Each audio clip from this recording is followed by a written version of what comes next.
Hey guys, Vin here. Welcome to my beginner's guide to Brewmaster Monk for Mythic Plus.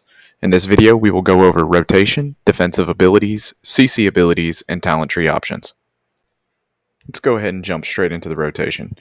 Our main priority is going to be to establish shuffle and to keep it up at all times. This will increase the effectiveness of our stagger by 100%.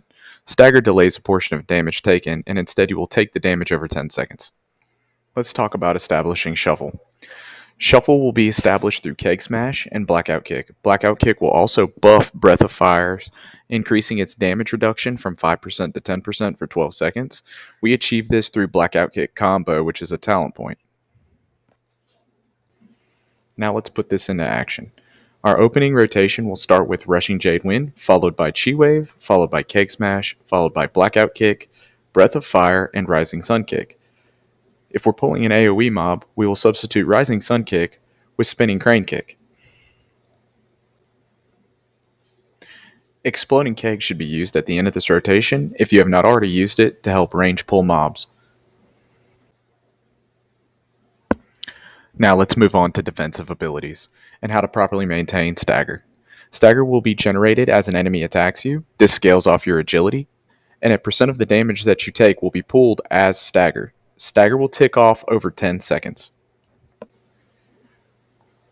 Now let's talk about Purifying Brew. Purifying Brew will be used to remove Stagger. It removes 50% of the generated Stagger and will also heal you for 25% of the damage cleared. Our next defensive ability will be Celestial Brew. This ability should be used after using Purifying Brew and will buff the absorb of Celestial Brew by up to 200%. In this talent build, we will take Black Ox Brew. This will instantly refill your energy, your Purifying Brew charges, and reset the cooldown on your Celestial Brew. One of our biggest defensive cooldowns is going to be Fortifying Brew. Fortifying Brew will increase your current maximum health by 20% and reduce all damage you take by 20% for 15 seconds. This is great for tank busters. Now let's look at Invoke Nizao. While active, 25% of the damage delayed by Stagger will instead be staggered by Nizao. This should be used if you have high stacks of Stagger and no brews to reduce the Stagger, or if you will be being hit with large amounts of damage back to back. Now let's talk about crowd control. A lot of damage inside Mythic Plus can simply be avoided by using crowd control abilities. Monks have some of the best crowd control in the game, having access to over 4 different abilities, which all have the potential to interrupt a target's casting. Now let's talk about each one of these CCs. Spearhand Strike interrupts spell casting, preventing any further casting for 3 seconds. Paralysis can be used at range, incapacitating a target for 1 minute. This is not effective on bosses. We have Leg Sweep, which knocks down all enemies within 6 yards, stunning them for 3 seconds. And our most unique ability would be Ring of Peace. It puts a targeted ring on the ground that will eject any enemies that enter into the ring. It is very unique and can be used in a lot of scenarios. It can also be used not only to disrupt spellcasting from mobs, but also used to help knock mobs into your AoEs to bring them closer together. Okay, so let's go ahead and talk about talents. The first 2 talents we're going to focus on here is going to be Yu'lon's Grace and Dance of the Wind. And the reason why we're going to take Yu'lon's Grace and Dance of the Wind is because they're going to make these 2 defensives become passive instead of active. The Dance of the Wind ability is going to reduce your damage taken through dodge by 10%. And Yu'lon's Grace is going to generate an absorb shield for 2% of your maximum health every 2 seconds, stacking up to 10%. The reason why we're going to take these 2 passive abilities instead of these active abilities is because monks are already very hard to manage defensively, and they're hard to manage on a situational rotation. So therefore, these passive options make it very much so easier for somebody who's a beginner to more focus on their rotation and their existing defensives than focus on these proactive defensives.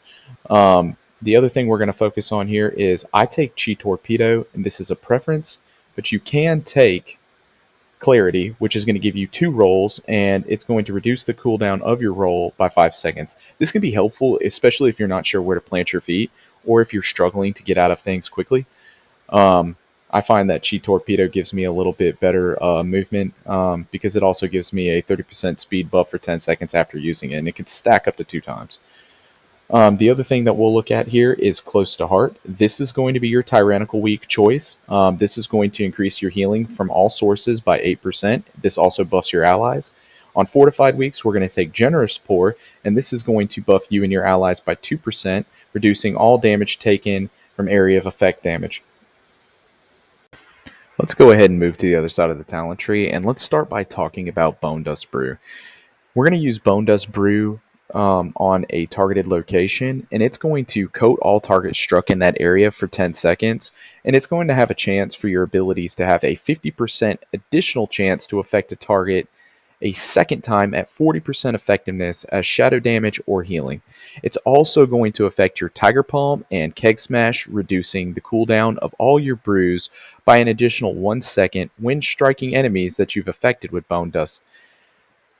Your abilities are also going to have a low chance to cast Bone Dust Brew at your targeted enemy's location. Let's talk about Zen Meditation real quick. Zen Meditation was not mentioned in the defensive cooldowns prior to, but needs to be mentioned now. It is going to reduce all damage taken by 60% for 8 seconds. Being hit while in Zen Meditation will cancel Zen Meditation, so you need to methodically plan ahead for Zen Meditation. It should be used to stop tank buster abilities from bosses. I would recommend using Zen Meditation if Fortifying Brew and other defensive cooldowns are not available to you. Let's briefly talk about Expel Harm. Expel Harm is not going to be a part of your rotation, but will absorb all of your passively generated healing spheres and create a large healing for yourself. And one more quick mention will go to White Tiger Statue. This is going to place a effigy on the ground. It's going to pulsate AoE damage around it. This is going to be used to passively increase your DPS. I hope you found this video useful. The stagger bar will be located in the description below. It's completely free. Don't forget to like and subscribe, and we'll see you in the next one. Thank you.